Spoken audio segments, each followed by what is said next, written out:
Yes, the title of the video might be a bit of an hyperbole, but this time I will try to be really considerate, look at all the angles why I prefer this bike against all the modern technology that is available. And to understand where I'm coming from, let me start from the very first bike I bought, a Merida Scultura 200 disc. Yes, you might be surprised, but my first road bike was a disc brake bike. However, it was a cable operated disc, and as you know, they are not as powerful as hydraulic discs. So that bike was really good as my first bike. I could do a bit of everything. It was very heavy, however, and the cable discs are not as powerful as hydro brakes, so I really had the drawbacks of discs and not their advantages, and at the same time the bike was really too heavy to go through the hills and be able to stay with my more powerful friends on the hilly rides. So to me the first priority was within my budget to go for a lighter bike, and I chose a Canyon Ultimate CF SL. At that time was the best compromise between weight, performance and cost. That's where it started my love for the Canyon Ultimate. I bought a second one, still rim brakes, because that bike with very few upgrades you could get a really great performance. I remember with my prime carbon wheels, the bike was extremely fast. I could be as fast as all my friends in the group rides. The bike performance was cost adjusted extremely good. I ended up developing the Ultimate up to 6.75 kilos with EE brakes, Windspace Hyper SE wheels. The bike really felt at the very best of its capabilities. Of course, being a bike dedicated to the climbing abilities, I was feeling that I was missing a bit on the flat terrain, and I bought a Velobuild Aeroad bike. Was a different project, so I was setting myself up with the faster bike for the rolling terrain and the better bike for the hills in the Canyon Ultimate form. However, all this came crashing down when I got both bikes stolen, and I had to rework my next choice for the replacement bike. And this is where I truly considered what to get next, and I already tried the disc versions of the Canyon Ultimate and the Canyon Aeroad, and while they were both very capable bikes and very fast, especially the Canyon Aeroad as we know, the newest version, I was not convinced that the feeling of disc brake bikes and the benefit that discs can give me were really relevant for the type of riding I do. So I do leisure rides, and leisure means there is a group of friends, some very fast riders I have to say, and I try to stay with them. We compete on some sections, so I want to be fast on the roads when we go out. I don't compete on any other type of racing, so I don't have to ride, and I ride for my pleasure. That means that we normally ride in good conditions, apart from the odd shower that we got caught in between. But when the weather forecast is really bad, we don't go out. So as simple as that. I mean, all wet. That's the English weather for you. Enjoying it. We're all enjoying it. We've all got disc brakes though, so how are you enjoying it? So to me, the benefits of a disc bike will not be really relevant for the type of riding, because the braking in the dry conditions with rims, to me, perfectly adequate. The direct mount brakes, the Dura-Ace direct mount brakes on this latest Windspace Hyper, the braking is fantastic. Super modular, I don't have any issues at all in the dry to brake. And I also tested, I had to confess, these wheels in the wet, and the braking is still very good.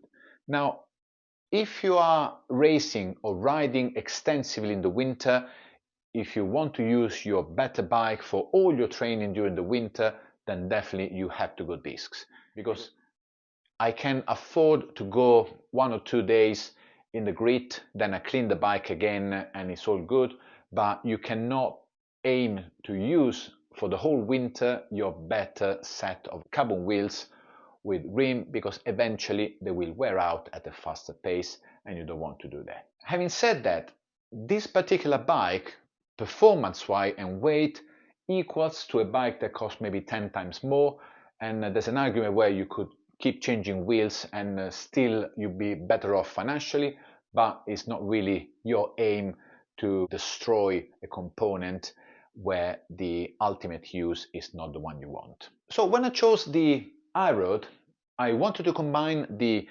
velo build and the ultimate all in one.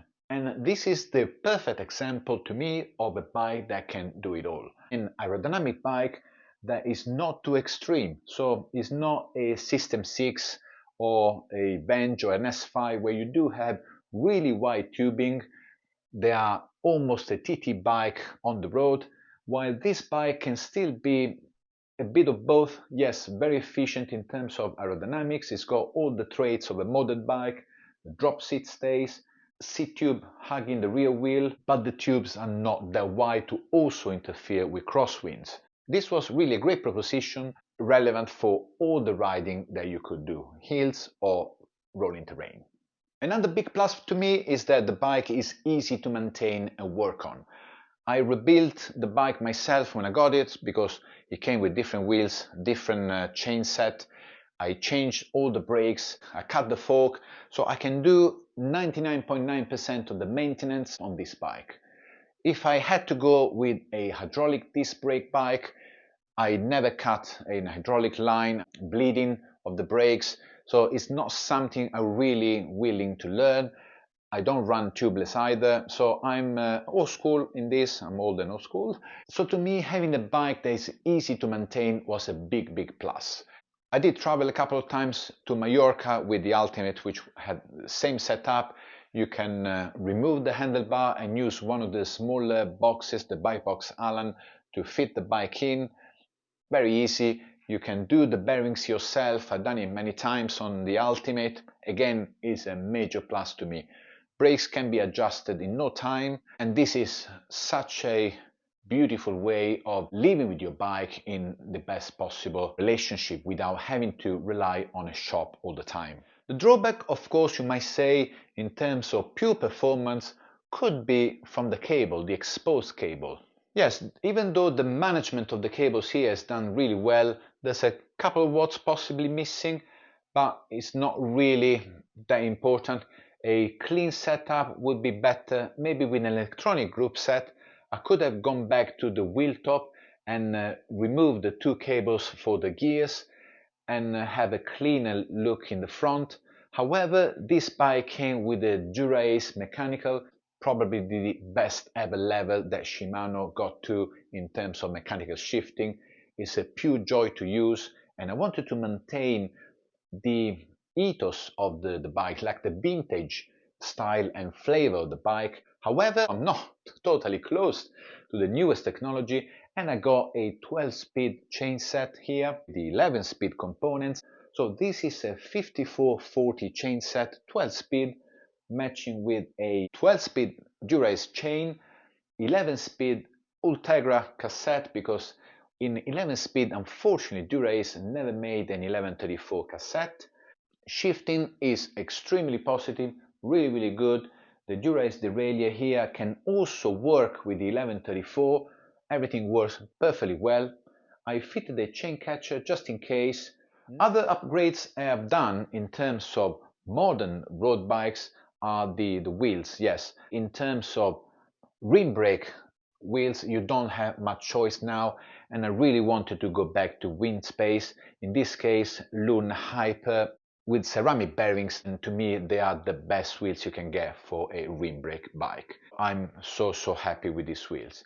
Another major drawback, of course, that rim brake bikes have, you can't put wide tires. This bike can go 28. I could have gone 28 millimeters for the tires, but for the perfect aerodynamic transition and for my personal use, I want to be fast on the smooth roads, so I don't care about comfort on the broken roads.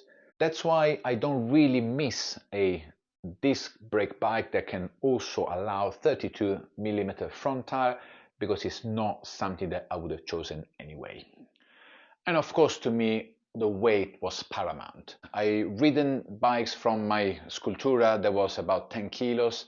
Then my winter bike is about 8.5. The Velo build around again 8.2. Anything below 7 kilos, at least to me, feel completely different.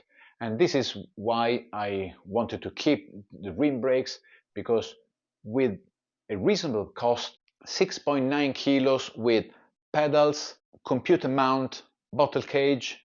The weight is fantastic. Less than the current Tour de France bikes.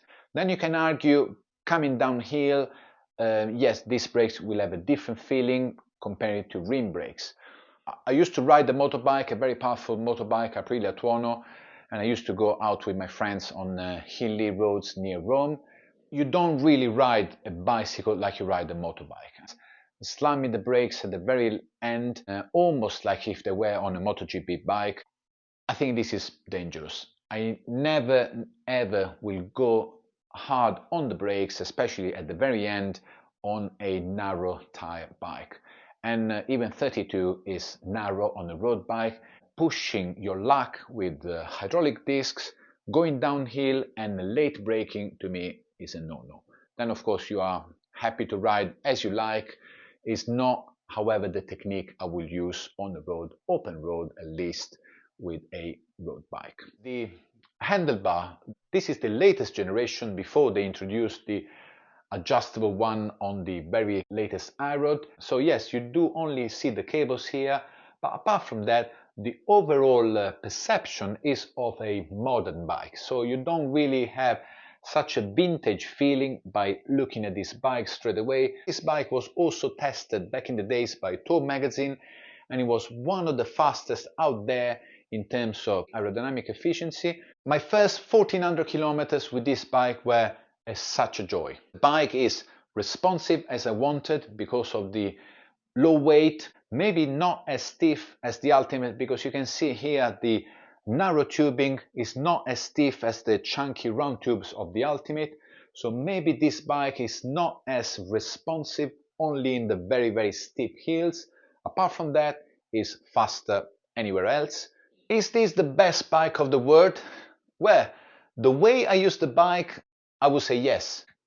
All things considered, look-wise, performance-wise, price versus the performance, it is, for my own use, the very best I can get. This is my approach to cycling. Pity is that you can't buy this anymore, and I have to say it's a bit of a shame. The market has gone to discs, but overall I'm quite happy that I ended up with this beautiful bike that to me is fantastic. Guys, let me know in the comments. Of course, I understand there would be many of you disagreeing with me. I'll be happy to read all your comments and try to reply to all of them. As usual, thank you very much for watching. I'll see you to the next video. Ciao!